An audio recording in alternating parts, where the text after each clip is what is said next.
Muchas inquietudes, senador Miguel Uribe Turbay, para citar este debate de moción de censura en contra del ministro Iván Velázquez. Así es, Carlos, un saludo especial. Lo que sobran son motivos. Los colombianos somos conscientes ya de que la inseguridad está absolutamente desbordada. A este gobierno le quedó grande gobernar. Y lo que es evidente es que nos está devolviendo a lo peor de la violencia que hemos vivido en este país. Estamos viendo al Clan del Golfo, las FARC, el ELN, cada vez ganando mayor control territorial. De 1.103 municipios en el país, 400 municipios están bajo el control de estos grupos armados. Tenemos más de 1.500 organizaciones relacionadas con el narcotráfico. Las hectáreas de coca pasaron de 240.000 a 320.000 hectáreas de coca. Llevamos durante el gobierno de Gustavo Petro 235 líderes sociales asesinados, llevamos más de 135 masacres, más de 440 víctimas. Es decir, es evidente que la violencia cada vez es más y en las ciudades pues es evidente que las organizaciones criminales se tomaron las ciudades, lo que estamos viendo en Bogotá, en Medellín, en Cali, Armenia, Pereira, etcétera. Lo que eso demuestra es que hay una absoluta preocupación y el gobierno, mientras empodera a los criminales, debilita la fuerza pública. Los helicópteros no tienen mantenimiento y no pueden volar, los aviones van para el mismo camino, cada vez tenemos menos capacidades, ahora anuncian probablemente el fin de un acuerdo en materia de colaboración en todo este tema con Israel, lo que va a llevar a que no tengamos las capacidades necesarias para enfrentar la criminalidad. Hoy más que nunca toca preguntarle al gobierno qué es realmente lo que quiere, por qué está desprotegiendo a los colombianos. Es que nos están llevando a una situación absolutamente de indefensión donde vamos a estar en contra de unas estructuras criminales absolutamente fortalecidas y la ciudadanía indefensa. Esto es casi prácticamente una toma guerrillera masiva donde el gobierno además es cómplice. Hoy más que nunca hay que decirle al gobierno que no estamos dispuestos a aceptarlo, que defendemos a nuestros policías y militares y que hoy más que nunca le exigimos que haya una respuesta contundente contra el crimen. ¿El propósito es que se retire el ministro de Defensa? Sí, por supuesto, porque mire, el propósito del gobierno y de este ministro y del presidente es promover impunidad. La impunidad no lleva a la paz. Es importante que tengamos claro que la seguridad es lo que genera paz. Y lo que tenemos que tener en cuenta es que solo una política seria de seguridad nos puede llevar a la convivencia pacífica. Es lo que puede lograr que haya un incentivo para que los criminales se sometan a la ley. Y evidentemente para que un ciudadano no delinca. Es decir, sin seguridad lo que vamos a tener es evidentemente criminales que tienen claro que delinquir paga. Y es lo que estamos viendo, es eso, una narrativa de impunidad total que es lo que está generando el clima que le acabo de narrar. Y le podría agregar los bloqueos en las vías principales. Es que ya hoy tenemos un nivel de incertidumbre absoluto porque aquí hay un tema de bloqueos, delincuencia en las vías nacionales que, por ejemplo, al sector transportador lo tienen del cuello. Los costos cada vez son mayores, la incertidumbre es mayor y toda esa dificultad lo que perjudica es en el clima de hacer negocios, en el clima de inversión privada, en el clima de generar empleo. Y al final los que sufrimos somos los colombianos porque recuerden ustedes que en los últimos 6-7 meses se han perdido más de 500.000 empleos en Colombia. Senador Miguel Uribe Turbay, dice la prensa nacional que Salvatore Mancuso no tiene ningún interés en Álvaro Uribe Vélez y que su presencia en Colombia no obedece a un complot. Desde el Centro Democrático, ¿cómo analizan este documento que le envía Salvatore Mancuso al expresidente Uribe? Lo primero que hay que decir es que es evidente que Gustavo Petro lo que está promoviendo es la instrumentalización política de Mancuso, con el propósito de perseguir y calumniar a Álvaro Uribe Vélez. Es evidente, porque lo primero es que las versiones de Mancuso, desde que estaba en Justicia y Paz, en la extradición y ahora en Colombia, han cambiado de manera contundente. Segundo, Mancuso no puede entrar a la JEP. La Justicia Especial para la Paz es un mecanismo de justicia transicional que se deriva de los acuerdos de las FARC con el propósito de abrir espacio. Uno, para los miembros de la guerrilla FARC. Dos, civiles responsables en este tipo de hechos. Y tercero, para miembros de la fuerza pública. En ningún lado nos dicen que criminales de otras organizaciones, paramilitares, no nada. Es decir, no es posible. Pero por último, incluso la misma carta de Mancuso prácticamente acusa al presidente Uribe de haber buscado tapar la verdad con la extradición. Eso es absolutamente falso y no podemos seguir creyendo cuentos, y me excusa la palabra, chimbos, que aquí lo que tratan es de destruir la reputación y el buen nombre de la gente. Todas las cabecillas del paramilitarismo fueron extraditadas porque seguían delinquiendo desde la cárcel.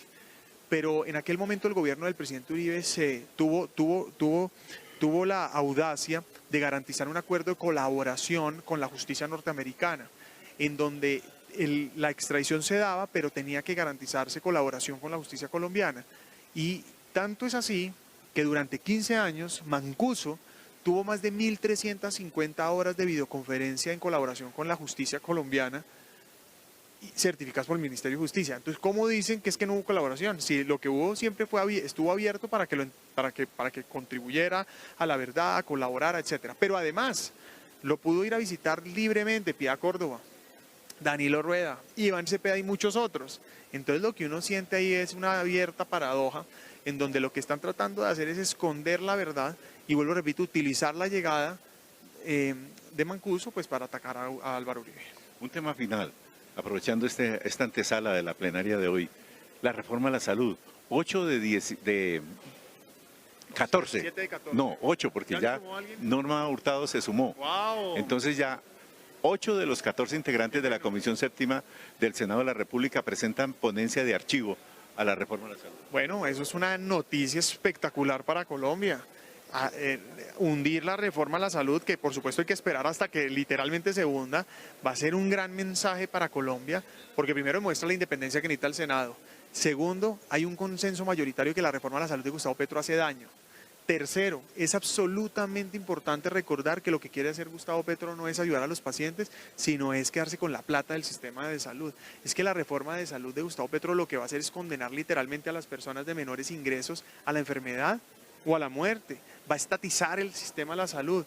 Así que lo que es evidente es que Gustavo Petro nos quería devolver a lo peor del Sistema Nacional de Salud, a lo peor del Seguro Social de los años 70 y 80, en donde la cobertura era mínima, donde el pago de bolsillo, es decir, el costo para el usuario para poderse atender, salvar, tener acceso a los medicamentos era altísimo, donde la cobertura prácticamente no existía. Entonces, realmente esto es muy valioso y yo creo que hay que hacer un reconocimiento a estos 8 senadores. Entendía que eran 7, qué bueno que se haya sumado Norma, y eso lo que demuestra es que tenemos esperanza y que la unión hace la diferencia. Es decir, hoy más que nunca necesitamos unir al país en torno de la defensa de la democracia, de la libertad, para evitar que Gustavo Petro haga daño con las reformas, y el único camino es la unidad, y aquí lo demostramos. La unidad tiene que trascender partidos, ideologías y por encima poner a Colombia.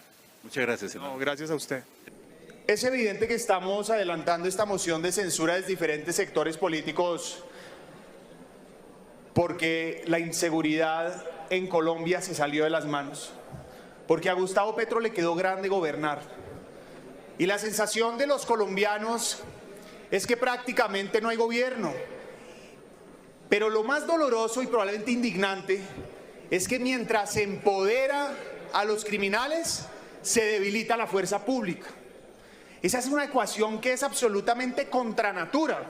Es decir, uno pensaría, ¿cómo es posible que el gobierno, mientras fortalece al malo, debilita al bueno?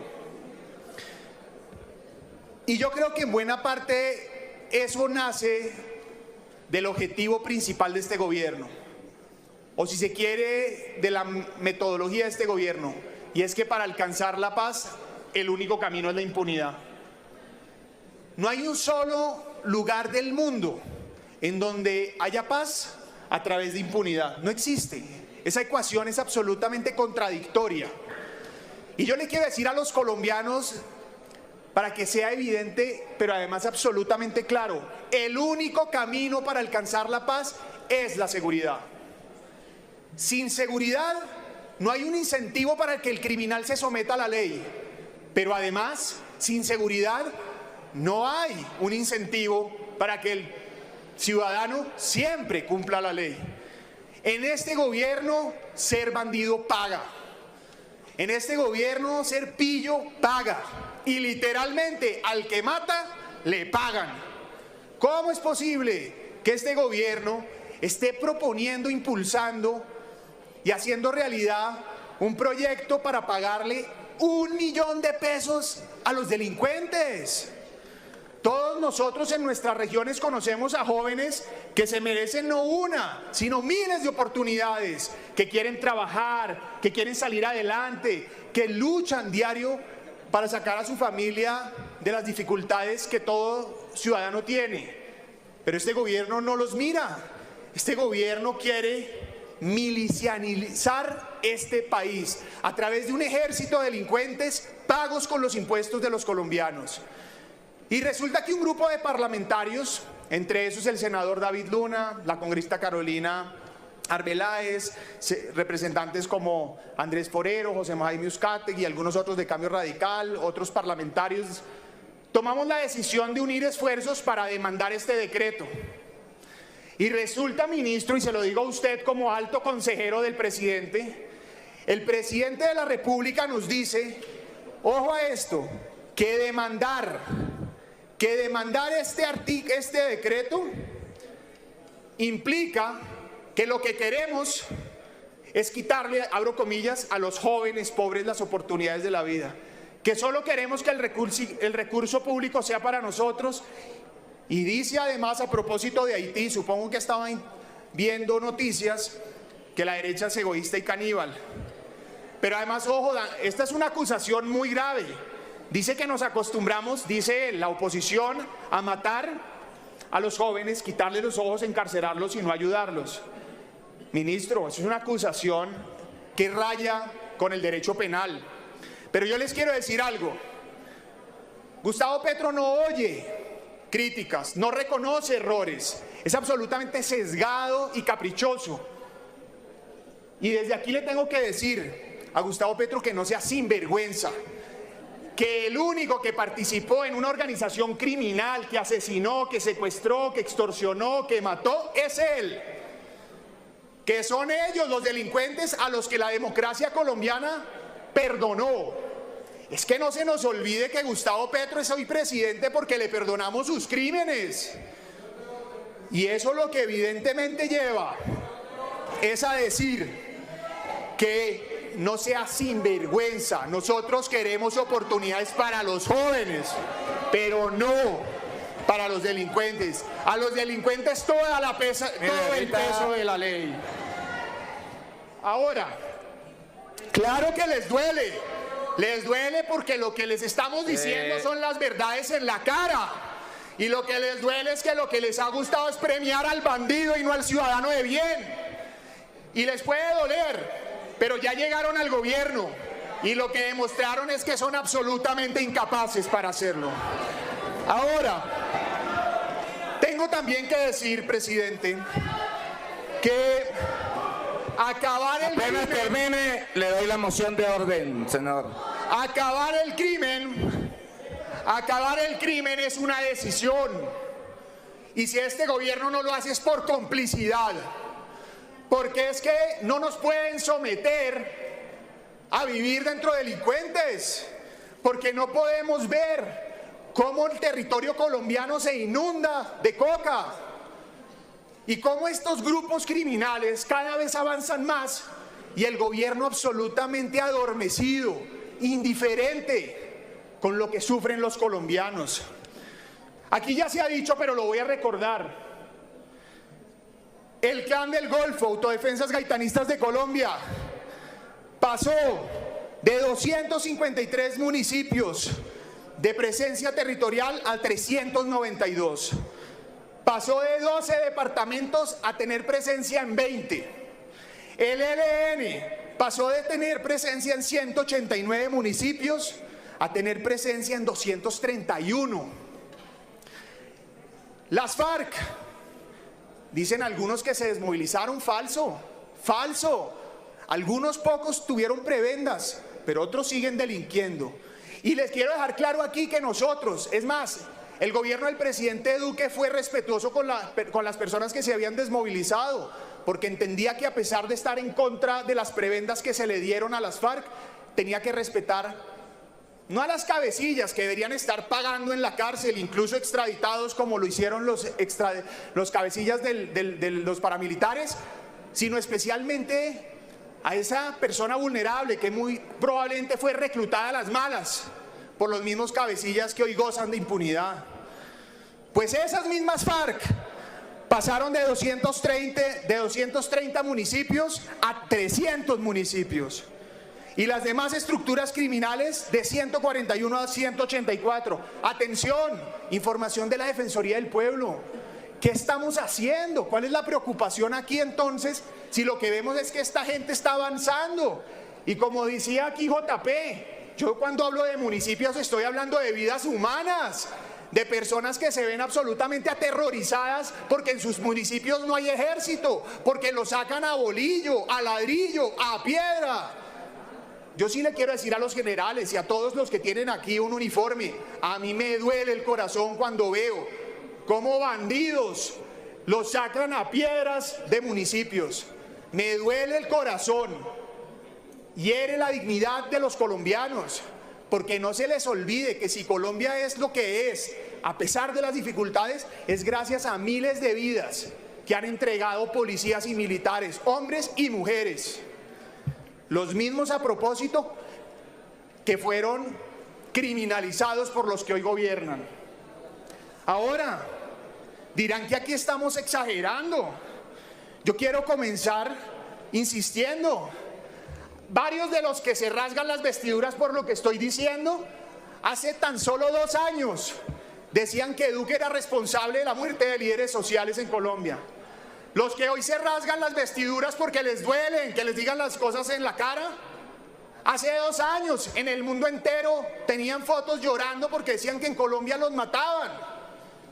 Y hoy, con prácticamente 300 líderes sociales asesinados, 58 excombatientes firmantes del acuerdo de paz y con 137 masacres, dejando 455 víctimas, guardan silencio. Cinismo. Son sinvergüenzas que no les importa la vida en Colombia, hacen política con la muerte.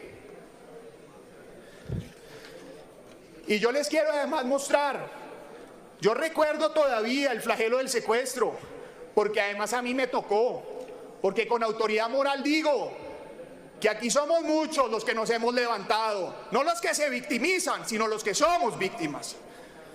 Aquí somos muchos los que nos ha tocado vivir este problema en carne propia. Y nos duele volver al pasado.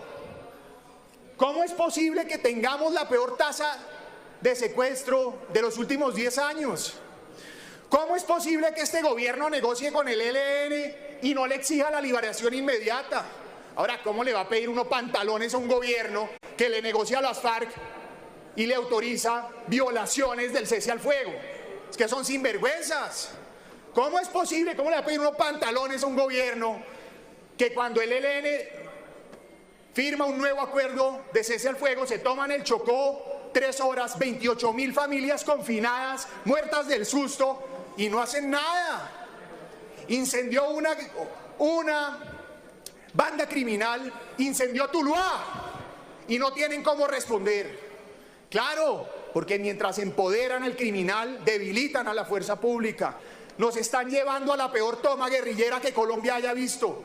Nos están llevando a un enfrentamiento de tigre con burro amarrado, donde las organizaciones criminales empoderadas van a acabar con la ciudadanía indefensa. Y ojo, Petro hoy está creando un monstruo que cree que él manda. Ojo, atención, mañana de pronto se lo come él también y lo destrona. Es que el monstruo del narcotráfico y la violencia es incontrolable, y solo una sociedad unida, evidentemente con un gobierno no cómplice, es el único camino para llegar a la paz. Ahora aprovecho y digo, paz en Colombia nunca va a haber si no hay libertad en Venezuela. Porque en buena parte el régimen venezolano alimentó las estructuras criminales que hoy persisten. Muchos de los que están en este gobierno fueron alimentados por Chávez y por Maduro en este Congreso. Y si no, estarían sometidos a la ley, como debe ser. Es que cualquier sociedad que progresa no invierte los valores. A la gente buena se le premia y a los bandidos se les castiga. Ahora, la extorsión, también disparada. Lo sentimos. Cuando recorremos las calles nos lo dicen. La gente hasta el cuello presionada por pagar vacunas, presionada por pagar extorsiones. Es que prácticamente ya nadie se libra otra vez de una extorsión. Lo que habíamos visto que se acabó en el pasado, hoy vuelve a ser una realidad. La erradicación de coca. Es que esto parecía un chiste. Lo hablaba ahora con el senador Meisel.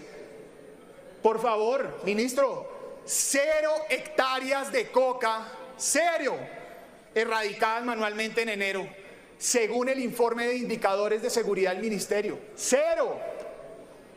Por favor, pero es que ¿en qué mundo viven? Y nos salen y nos dicen, a propósito, en un periódico muy lindo del gobierno, que es que la batalla contra el narcotráfico ya la están ganando. Hombre, no sean sinvergüenzas, no sean sinvergüenzas. Por favor, aquí tenemos un problema evidente y es narcotráfico. ¿Y qué paradoja? Los que denunciaban el poder político asociado con el narcotráfico hoy fueron elegidos por ellos. Es que no se nos olvide que el hijo del presidente confesó lavado de activos y enriquecimiento ilícito por recibir plata de narcos. No se nos olvide las denuncias que han hecho periodistas, que a propósito han sido absolutamente perseguidos por este gobierno, que no respeta la libertad de prensa y que muchos de los que están aquí sentados, hombre, reclamaban la libertad de prensa, pero hoy que los afecta, hoy que los cuestiona, la atacan. Pues que quede claro que fueron ellos, en parte, los que eligieron este gobierno. No lo digo yo como oposición, lo dicen los medios de comunicación y lo dice el propio hijo, para no decir el hermano que confesó esa alianza criminal. Alertas tempranas. Veníamos en una reducción sustancial de alertas tempranas, del 18, el 19, del 20 al 21, y cambia de gobierno y arrancan otra vez las alertas tempranas. Pero además, en homicidios pasa lo mismo, en reclutamiento de niños. Yo quiero aquí plantear un tema que nos duele. Lo decía el senador JP y no puede pasar de agache. El reclutamiento de niños está disparado según la Defensoría del Pueblo. Y el 91% de ese reclutamiento es por cuenta de las FARC. ¿Dónde está? 1 minuto para que termine, senador. 2 minutos para que termine, senador. ¿Por qué me grita? Senador, ¿Ah? 2 minutos para que termine. Esa misma severidad no la veo siempre, pero bueno. Entonces, ataques a la población civil, disparados, según la Defensoría del Pueblo en las alertas tempranas. El desplazamiento forzado, igual, venían disminuyéndose y otra vez empieza a ascender. Secuestro, como ya lo mencioné, y narcotráfico. Pero quiero terminar con esto. Ministro, a usted no le compete de alguna manera directamente la negociación con los grupos al margen de la ley. Esa responsabilidad la tiene otro funcionario, pero la responsabilidad suya sí es defender a todos los colombianos. Y la verdad es que buena parte de esta moción es porque no sentimos que así sea. Nosotros necesitamos un ministro de defensa que se pare del lado de los colombianos, no de los delincuentes, que defienda a sus tropas como si fueran sus hijos, su familia. Y realmente, ministro, yo se lo dije a usted en un debate de seguridad el año pasado, yo le veo a usted las intenciones de acertar, pero esto ya no es de intenciones, es de acciones, acciones concretas que nos demuestren que el gobierno no está dispuesto a entregarle en carne de cañón a los ciudadanos a las bandas criminales. Porque, ojo, y termino aquí, lo que hoy estamos viviendo es solo el abrebocas, vuelvo y repito, de la toma guerrillera más grande que habría visto Colombia, de una guerra entre estructuras criminales empoderadas y una ciudadanía indefensa. Y lo que temo es que en el 2026 Petro va a perder la presidencia, pero esas estructuras criminales no van a permitir la transición pacífica del poder. Gravísimo que la milicianización del gobierno, que su esfuerzo por quedarse en el poder, que la entrega de este millón a los delincuentes para no matar, que solo profundizará la violencia, y la impunidad que le ofrece a los delincuentes termine por generar un estado de caos que en Colombia ni siquiera en los peores momentos de la violencia habíamos visto. Aquí todos, sin importar la ideología, queremos seguridad y paz. No nos vamos a dejar aquí confrontar con esos discursos falsos. Así que paz sí, pero impunidad no. Gracias, presidente. A usted, senador.